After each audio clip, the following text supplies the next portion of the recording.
C'était il y a un an, un départ en fanfare, l'Ouest à 1h30 de Paris.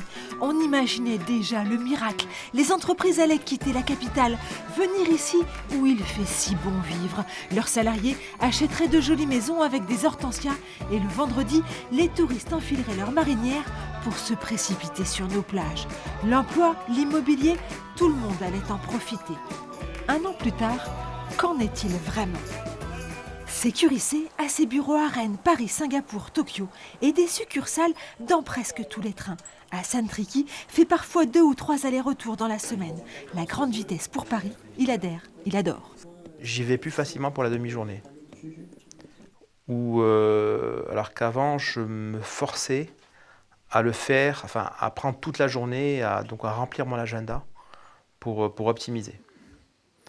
Donc c'est un phénomène de commute au sens Paris, la banlieue de Rennes, quoi.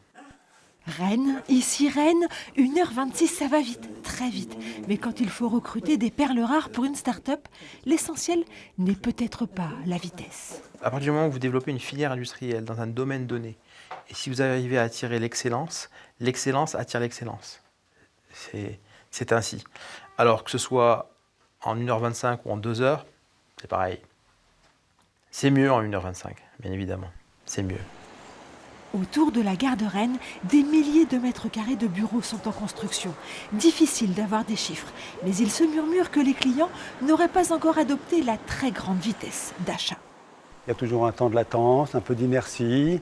Les investisseurs cherchent toujours à voir si ça va prendre. Et puis après, une fois que ça commence à démarrer, il y a un peu de mimétisme et d'effet de boule de neige.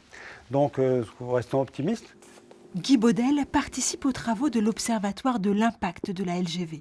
Le dicton affirme qu'il vaut mieux être riche et bien portant que pauvre et malade. Pour l'économie, dit-il, c'est pareil, la grande vitesse ça aide quand tout va bien. En général, quand la ville va bien, ça va amplifier son dynamisme, mais on n'a jamais observé de cas où l'arrivée d'une ligne à grande vitesse suffisait à inverser une tendance d'une ville qui serait déprimée et qui en aurait profité pour se développer. Heureux qui, comme Ulysse, fait un beau voyage. Aller plus vite, on en rêve depuis toujours. Avec des pointes à 300 km/h, les châteaux de sable sont à 2 heures de la capitale. Dans la baie de Saint-Brieuc, le prix des résidences secondaires a grimpé de 18%. Mais les notaires restent prudents. Il n'y a pas de miracle LGV, il n'y a pas d'effet d'aubaine. La clientèle résidence secondaire locale profite peut-être certainement de la LGV pour venir plus facilement, pourquoi pas passer un week-end. Encore faut-il pouvoir assumer le coût financier d'un aller-retour en famille en TGV. Maintenant, un apport de nouveaux résidents parisiens principalement, puisque c'est la clientèle résidents secondaires locaux, non, je vous le dis non. Pendant qu'ici, les prix s'envolent, ailleurs, ils dégringolent. La LGV a mis l'aval à 1h12 de la capitale. Mais là où tout n'était que calme, on ne goûte guère cette arrivée soudaine et bruyante de la grande vitesse. Pendant les réunions d'information avant les travaux, on avait souvent évoqué le problème des nuisances sonores.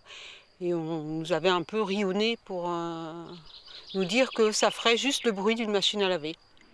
Mais sur un sonomètre, cette machine à laver à grande vitesse affiche un bon 90 décibels. On vivait vraiment dans un endroit où est-ce que c'était super calme et tout. À mon avis, on s'habituera jamais. Certains grimacent, d'autres sourient.